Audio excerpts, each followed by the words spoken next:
एक महाराज हैं निग्रहाचार्य जी। और वो बड़ी फिक्र जता रहे हैं, चिंता जता रहे हैं कि धर्म का अवमूल्यन हो रहा है कुछ लोगों के द्वारा। और उनका वीडियो थोड़ा सा लंबा है, मेरा ख्याल 8-10 मिनट का या ऐसा कुछ होगा। उसका लिंक नीचे कमेंट बॉक्स में है, तो वहाँ से आप उनकी बातें सुन सकते हैं। और मैं इसकी समीक्षा एक दूसरे ढंग से कर रहा हूँ। वो करौली सरकार है एक, और ये धीरेन्द्र ब्रह्मचारी है ना, हनुमान जी वाले, और ऐसे ही पंडोकर एक सरकार थे। ऐसे लोग जो कुछ सिद्धि टाइप की बात करके और लोगों को बरगलाते हैं या उन्हें कोई लाभ की बात बताते हैं, है ना। और बहुत सारे लोग जाएं तो 2-4 लोगों को लाभ हो भी जाता है टाइप का। इससे ये बता रहे हैं कि कुछ सिद्धियां होती हैं जो तामसी प्रवृत्ति की होती हैं, डामर तंत्र वगैरह में। कुछ होती हैं राजसी, कुछ होती हैं सात्विक, है ना। हालांकि मैं 11 साल साधु रहा और मुझे एक आदमी नहीं मिला ऐसा जो जिसको इनमें से एक भी सिद्धियां हों। हाँ, सिद्धियों की बात करने वाले बहुत लोग मिले, और वो इस सिद्धियों के नाम से ये कर देते हैं, वो कर देते हैं, है ना। इस तरह के बहुत सारे लोग मिले, लेकिन वास्तव में किसी के पास कुछ था नहीं। मैंने उनको खूब हिला हिला के पूछा। इवन उनके सामने ऐसी परिस्थितियां खड़ी की कि कम से कम ये अपनी सुरक्षा के लिए तो सिद्धि का इस्तेमाल करेगा, मगर कुछ नहीं हुआ। भागने लगे डर के मारे, घबरा गए। तो अब ये जो सारी चीजें हैं, ये चारों तरफ चल रही हैं। आप देख ही रहे हैं, हर 2-4 साल में कोई एक नया बाबा उभरता है, पुराने वाला जाना लगता है। जैसे पंडोकर सरकार थे, वो कोई समय काफ़ी उनका नाम हुआ था, और बाद में अब आजकल कुछ खास उनका कुछ बोलबाला नहीं है, क्योंकि बहुत दिनों बाद में जब लोगों को कोई लाभ नहीं होता है कुल मिला के, तो उनकी प्रसिद्धि चली जाती है। कोई नया आदमी उठता है तो आदमी को थोड़ा आशा बनती है कि शायद इसमें तो कोई बात होगी, तो फिर उसके यहाँ भीड़ होने लगती है। फिर कुछ समय बाद वहाँ भी पोल पट्टी खुल जाती है। इस तरह से सब चलता रहता है। तो ये जो निग्राचार्य जी हैं, ये ये तो नहीं कह रहे कि इस तरह की सिद्धियां नहीं होती, ये कह रहे हैं कि हाँ होती हैं, लेकिन इस तरह प्रचार से, इस तरह दिखा के, इस तरह से सब ये सब, इससे सब धर्म की हानि होती है और इनको नहीं करना चाहिए, और ये है और वो है वगैरह वगैरह, ऐसी ऐसी चिंता की बात करते हैं। लेकिन इनसे कोई ये पूछे कि भाई, कोई आपकी बात क्यों मानेगा, क्यों सुनेगा? आपने कोई सिस्टम सेट किया है क्या? कुछ नहीं किया। जैसे आजकल कोई नकली डॉक्टर बन के दिखाए, है ना, उसके खिलाफ रिपोर्ट हो जाएगी और वो जेल में सड़ेगा, अगर बिना डिग्री के प्रैक्टिस कर रहा है तो। हर चीज की डिग्री है, लेकिन साधु समाज में इसकी कोई न डिग्री है, न इसकी कोई वरीयता है, न इसकी कोई जांच है। इसका कुछ भी नहीं है। मतलब आदमी धर्म के नाम पे और अध्यात्म के नाम पे और सिद्धि वगैरह के नाम पे कुछ भी करता रह सकता है। सरकार उसमें कोई दखल नहीं देती, जब तक कि वहाँ कोई अ, मतलब उनमें से कोई कोर्ट में केस वेस ना कर दे, है ना। नहीं तो ये सब ऐसे ही चलता रहता है। जैसे अभी मैं यहाँ एक दरबार लगा लूं, हजारों लोग आ रहे हैं जा रहे हैं, ये सब चलता रहेगा, कोई सरकार रोकने नहीं आएगी, कोई पुलिस वाला, कोई कोर्ट अपने संज्ञान से कुछ नहीं करने आएंगे। इनमें से कोई कोर्ट केस कर दे मेरे ऊपर, तो फिर सरकार वहाँ थोड़ा संज्ञान लेती है, या कोई दुर्घटना घट जाए। जैसे अभी एक, वो क्या नाम है, एक साधु के यहाँ, साधु तो नहीं, वो तो ऐसे ही नॉर्मल कपड़े ही पहनता है, बाबा ही बोल सकते हैं उसको, एक आध्यात्मिक टाइप का बाबा। उसके यहाँ 125-150 लोग मर गए, तो सरकार ने वहाँ संज्ञान लिया। तो फिर अभी वो भागा भागा घूम रहा है और अभी सब हो रहा है। लेकिन सवाल ये होता है कि वो एक ही दिन में तो ऐसा बन नहीं गया। वो तो स्टार्टिंग करने से लेके और अब तक कितनी बार ऐसे आयोजन कर चुका होगा। और अभी भी ये दुर्घटना वहां ना घटती तो उसका तो ऐसे ही चलता रहता, ना वहाँ ईडी आती, ना सीबीआई आती। करोड़ों करोड़ों के उसके आश्रम है, कुछ नहीं होता, सब चलता रहता है ऐसे ही। नेता लोग भी आते रहते हैं वहाँ, ईडी के में भी, ईडी के लोग भी वहां जाते जाते होंगे ऐसी जगहों पर। तो सवाल ये खड़ा होता है कि ये जो ऐसी फिक्र कर रहे हैं, इसकी ये लोग व्यवस्था क्यों नहीं करते हैं कोई?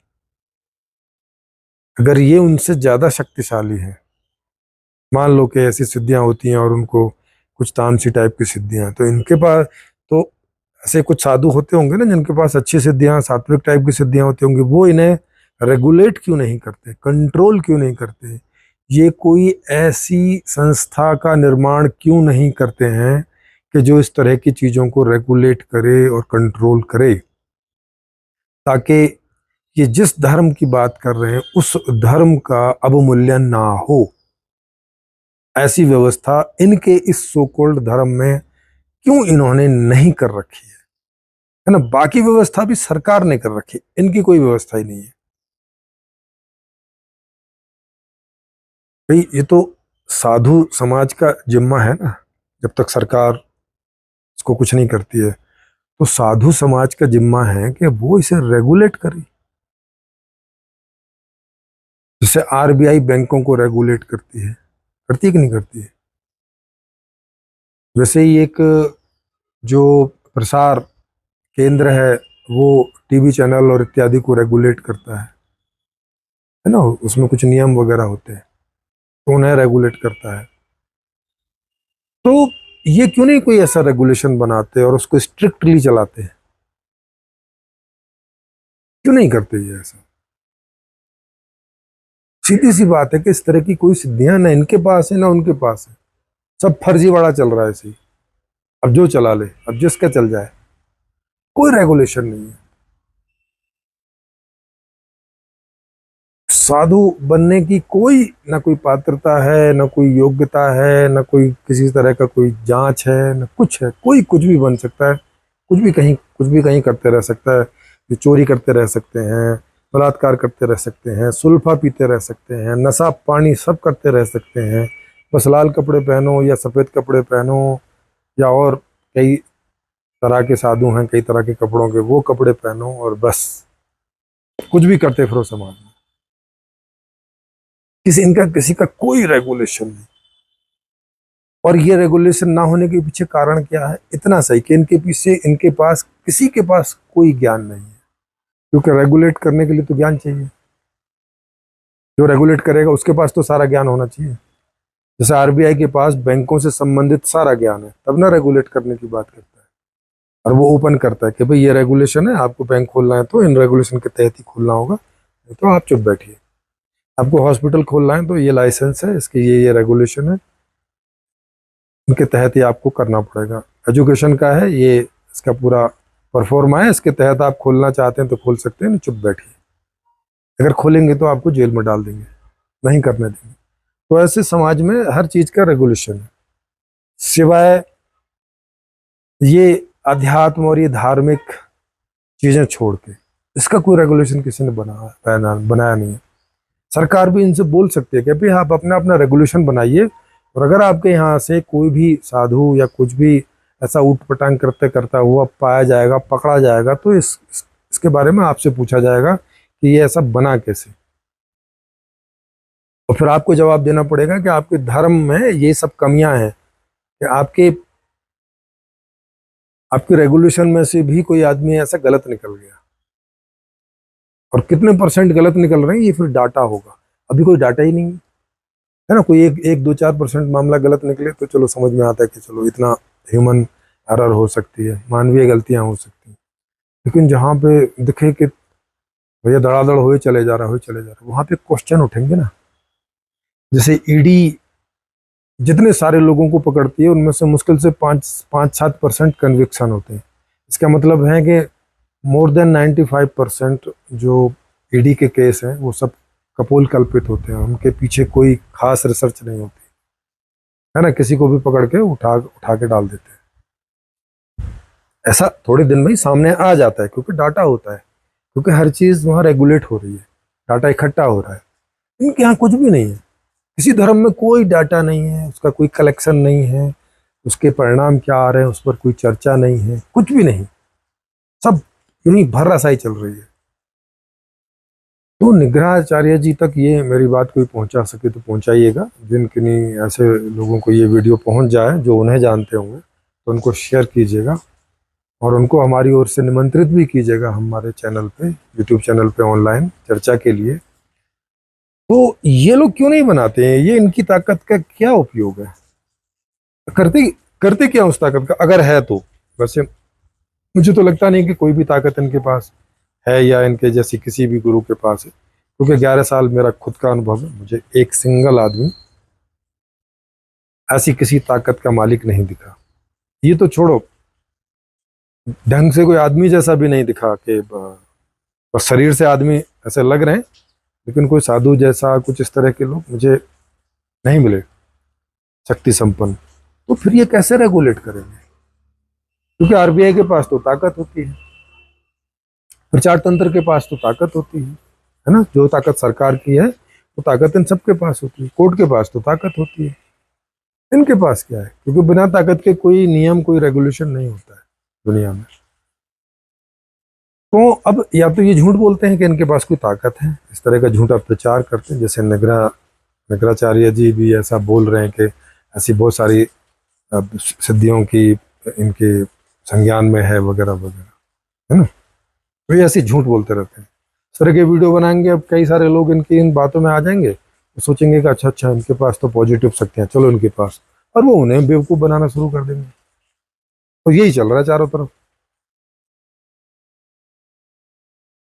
तो हर एक धर्म का साधु समाज ऐसा रेगुलेशन क्यों नहीं बनाता है, ये सवाल है, और मेरा इसमें जवाब भी यही है कि ये कभी नहीं बनाएंगे। क्यों नहीं बनाएंगे, क्योंकि ना इनके पास कोई ताकत है, ना इनके पास कोई सिद्धियां हैं, ना शक्ति है, और ज्ञान भी नहीं है जिससे कि ये जांच सकें, चेक कर सकें कि भाई चलो आप इस योग्य हो तो आप बनो, आप योग्य नहीं हो तो चलो साइड में हटो, ताकि एक एक अथॉरिटी तो बने, आदमी ठगे तो ना जाए, आदमी को पता तो हो कि हाँ इस साधु समाज के द्वारा ये आदमी प्रस्तावित है, कि इस आदमी साधु समाज ने बोला है कि इसके पास ये सिद्धि है और ये सेवा दे सकता है जनता को, तो आदमी उसके पास जा सकते हैं, जैसे डॉक्टर के पास जाते हैं, इंजीनियर के पास जाते हैं, सीए के पास जाते हैं, क्योंकि वो ऐसे प्रस्तावित है वहाँ सब सिस्टम के द्वारा, है, उनको अथॉरिटी मिली हुई है कि हाँ इन्होंने ये कोर्स किया है, ये ज्ञान इनके पास है या ये शक्ति इनके पास है, तो आदमी निसंकोच चला जाता है और वहाँ उसका काम भी होता है। लेकिन यहाँ तो 420 होती है, शक्ति वक्ति तो कुछ होती नहीं, सब फर्जी काम होता है। तो क्यों नहीं हर धर्म के लोग इस तरह की एक रेगुलेशन बनाए, इस तरह का एक अथॉरिटी बनाए कि उसमें से होके ही वहाँ पे कोई लोग गुजरें, और जो उससे प्रस्तावित हो उनमें जनता विश्वास के साथ चली जाए और अपना काम कराए और चलिए, और वहाँ कुछ भी गड़बड़ होता है तो वो उसको चेक करेंगे आके, लोग उनकी शिकायत वहाँ कर सकेंगे, ये बात है। तो क्या इन लोगों को, अब तक के जो धर्म के इतने धुरंधर हैं, इन लोगों को इतनी भी समझ नहीं है कि इस भर्राशाही को आप रेगुलेशन के द्वारा रोक सकते हैं। पूरी दुनिया में सरकारों के द्वारा, रेगुलेशन के द्वारा इतनी सारी चीज़ें रोकी जा रही हैं, खराब चीज़ें, गलत चीज़ें, ये क्यों नहीं रोक सकते, या फिर ये चाहते नहीं हैं, या फिर इनके बस की नहीं है, इनके पास कोई ताकत नहीं है, ये भी झूठे हैं, है ना, ये सारे सवाल उठते हैं। तो मेरे बताने का मतलब इतना ही था कि हर चीज का रेगुलेशन होना चाहिए, हर चीज के बारे में कम से कम जिस बारे में जितना ज्ञान है उतना तो रेगुलेट करो, लोगों को पता तो हो कि हाँ इतना तो कंप्लीट ज्ञान है, चलो बाकी मैं वो जैसे देखेगी करेगी। लेकिन अभी धर्म के नाम पे कोई रेगुलेशन नहीं, जरा भी रेगुलेशन नहीं। इसका या तो ये मतलब है कि धर्म के बारे में अभी तक जितना ज्ञान है वो कोई ज्ञान नहीं है, वो सब ऐसी फर्जीवाड़ा है। उसमें कोई ऐसा आदमी नहीं जो सिद्धस्त हो, सब केवल बातें कर रहे हैं, बातें चली आ रही हैं पीछे से और ये भी बातें कर रहे हैं। और या तो फिर किन्हीं पे है तो वो फिर इसका रेगुलेशन बनाए। आपको लगे कि मैं ये कुछ गलत कह रहा हूँ या मेरी समीक्षा कुछ गलत है तो नीचे मेरा नंबर फ्लैश होता रहता है, उस पर आप इस चर्चा पे ऑनलाइन चर्चा के लिए आप आमंत्रित हैं। मैं आपकी पूरी व्यवस्था कर दूंगा उस पर, तो जहाँ है आप वहीं से इसमें भाग ले सकेंगे। और नहीं तो मैं एक व्यवस्था की प्रस्तावना दे रहा हूँ और वहाँ हर चीज़ रेगुलेट होगी, हर चीज़ सरकार के द्वारा, व्यवस्था के द्वारा हर चीज़ रेगुलेट होगी। ये भी धर्म भी, अध्यात्म भी, सब कुछ सब रेगुलेट होगा। हाँ, लोग उसमें वही काम करेंगे जो जिनका वो धर्म है, जो उसके बारे में जानते हैं, तो उनकी चेकिंग होगी, उनकी जांच होगी कि वो जो दावा कर रहे हैं वो सच में कुछ है ऐसा कि सब ऐਵੇਂ ही फालतू में है ना। ये सारी चीज़ें हैं। तो आशा है आपको ये बात समझ में आई होगी। जी, फिर मिलेंगे नए टॉपिक के साथ।